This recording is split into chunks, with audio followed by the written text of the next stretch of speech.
హైదరాబాద్ అంటే అందరికీ ఫస్ట్ గుర్తొచ్చేది చార్మినార్, ఇంకా హైదరాబాదీ బిర్యానీ. కానీ ఈరోజు ఓల్డ్ సిటీలో చాలా మందికి తెలియని ప్లేసెస్, ఇంకా హార్డ్ కోర్ నాన్ వెజ్ ఏరియాలో ప్యూర్ వెజ్ స్పాట్స్ చూపిస్తా. చలో!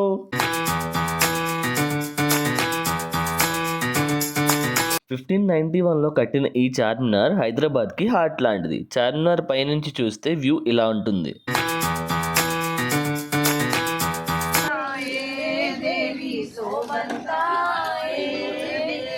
చార్మినార్ పక్కనే డికేట్స్గా భక్తుల నమ్మకంతో నడుస్తున్న భాగ్యలక్ష్మి అమ్మవారి టెంపుల్ ఇది. ఈ గుడిలో ప్రతి దేవుడికి చిన్న టెంపుల్ ఉంది. మెయిన్ అట్రాక్షన్ మాత్రం శివయ్య. చూడ్డానికి చాలా బాగా అనిపించింది. 1857లో ఈ మహాదేవ్ మందిర్ని కన్స్ట్రక్ట్ చేశారు.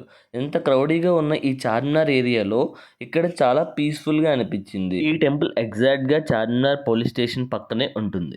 మహాదేవ్ మందిర్ చూశాక మనం వెళ్ళబోయే నెక్స్ట్ ప్లేస్ వచ్చేసి 150 years old Balaji temple.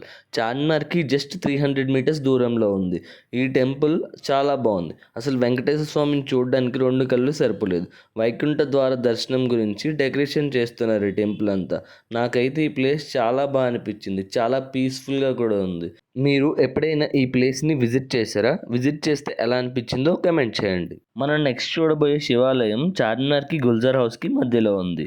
Temple చాలా బాగుంది. టెంపుల్ పక్కనే ఒక మంచి వెజ్ స్పాట్ ఉందంటే ట్రై చేద్దామని వెళ్ళాం. ఈ ప్లేస్ పేరే హర్యానా మిఠాయిగర్. మనం ఏం ట్రై చేసామంటే గీ పూరి. దీని కాస్ట్ వచ్చేసి 70 rupees. టేస్ట్ ఎక్సలెంట్ ఉంది. 4 pieces ఇచ్చాడు. ఇంకా స్వీట్ మలాయ్ రబ్డీ ట్రై చేసాం. ఇది కూడా సూపర్గా ఉంది. కాస్ట్ వచ్చేసి 80 rupees. నెక్స్ట్ సీజనల్ స్వీట్ అంటే గాజర్ కా హల్వా ట్రై చేసాం. దీని కాస్ట్ 100 grams 100 rupees. టేస్ట్ మాత్రం ఎక్సలెంట్ ఉంది. ఫుల్ గీతో లోడ్ చేశాడు.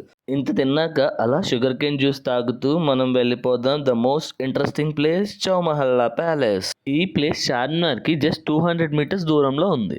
అరే, అసలు ఈ ప్లేస్ చూస్తుంటే ఒక డౌట్ వస్తుందిరా, ఇది ప్యాలెస్సా లేకపోతే రాజ్యమా అని. ఇది ప్యాలెస్సేరా. ఎందుకంటే ఒకప్పుడు ఇక్కడ ఒక ఫ్యామిలీ కాదు, పూర్తి హైదరాబాద్ భవిష్యత్తు గురించి డిసిషన్ తీసుకునేవారు. అసలు ఈ షాండ్లియర్స్ చూస్తుంటే అప్పట్లో కరెంట్ బిల్ టెన్షన్ ఉండేదేమో కాదు. ఒకసారి ఇమాజిన్ చేసుకోరా, 24/7 కదిలే హైదరాబాద్ లాంటి సిటీలో ఇలాంటి ఒక పీస్ఫుల్ ప్లేస్ ఉందంటే చాలా బెస్ట్ కదా. అందుకే చౌమహల్లా అంటే చూసి వెళ్ళిపోయే ప్లేస్ కాదు, ఇక్కడికి వచ్చి ఫీల్ అవ్వాల్సిన ప్లేస్. ఇక్కడికి వస్తే ఖచ్చితంగా చూడాల్సింది మాత్రం వింటేజ్ కార్. పర్సనల్లీ నా ఫేవరెట్.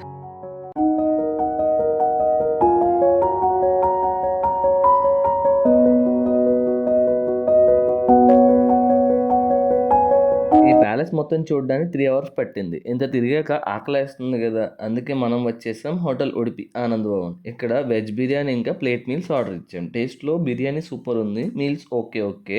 ఫ్యామిలీ సెక్షన్ కూడా ఉంది. మోస్ట్ ఇంపార్టెంట్ థింగ్, ఇక్కడ ఓన్లీ క్యాష్ మాత్రమే యాక్సెప్ట్ చేస్తారు. No UPI payment. తిన్నాక అత్తర్ తీసుకుందామని వచ్చేసాం. షాప్ అంతా ఫన్ చూసేయండి. आपको कैसे में चाहिए, पार्टी वेयर के लिए या ऑफिशियल लेंगे या डेली वेयर यूज करने पार्टी वेयर के लिए ये लॉन्ग लास्टिंग फ्लावर रहता है. लॉन्ग लास्टिंग में ज़बरदस्त है. 24 ओवर से रहेगा इसमें. आपको ये जैसा डेली वेयर 100 आएगा, ये 250 आएगा, ये 300 आएगा. ये पूरा आपको क्वान्टिटी का मिल जाता है. उसमें chocolate, lovely, lavender, vanilla, office के लिए लेना, पार्टी वेयर के लिए लेना, आप कभी भी आओ 4 बजे के लिए आपको मिल जाता है. ఏం తీసుకున్నారా? పార్టీ వేరా? ఏ పార్టీకి వెళ్తావు? అలా షాప్ అంతా కొంచెం ఫన్ చేసిన తర్వాత అక్కడ నుంచి మనం వచ్చేసాం లాడ్ బజార్. ఈ మార్కెట్ చార్మినార్ టైం నుంచి ఉంది. ఇప్పుడు కొంచెం ఇంట్రెస్టింగ్ చేంజ్ ఏంటంటే లాక్ బ్యాంగిల్స్ లైవ్లో తయారు చేస్తున్నారు. లైవ్ కాబట్టి కొంచెం ప్రైస్ ఎక్కువ అనిపించవచ్చు. ఇప్పుడు షాపింగ్లో ఎక్స్పీరియన్స్ కూడా ఒక పార్ట్ అయిపోయింది. మీరు ఇక్కడ షాపింగ్ చేసి ఉంటే మీకు ఎలా అనిపించిందో కామెంట్ చేయండి. అక్కడ నుంచి మనం నిమ్రా కేఫ్లో టీ తాగేసి మస్జిద్ నుంచి చార్మినార్ వ్యూ బాగుంటుందంటే చూసేసి మిలాన్ జ్యూస్ సెంటర్లో కొన్ని ఐటెం ట్రై చేసాం. అవి కొన్ని నచ్చి కొన్ని నచ్చలే. అక్కడ నుంచి కొంచెం స్వీట్ కార్న్ తినేసి చార్మినార్ గల్లీలో బ్యాంగిల్స్ షాపింగ్ చేసి ఫైనల్గా డేని బిర్యానీతో ఫినిష్ చేసాం. ఈ సైడ్ ఆఫ్ చార్మినార్ కొత్తగా అనిపించిందా? అనిపిస్తే లైక్ చేయండి. ఏమైనా ప్లేసెస్ మిస్ అయి ఉంటే కామెంట్లో చెప్పండి. ఇంకా ఇలాంటి ఇంట్రెస్టింగ్ వీడియోస్ కోసం సబ్స్క్రైబ్ చేసుకోండి. అంతవరకు నేను మీ వాసు, సైనింగ్ ఆఫ్.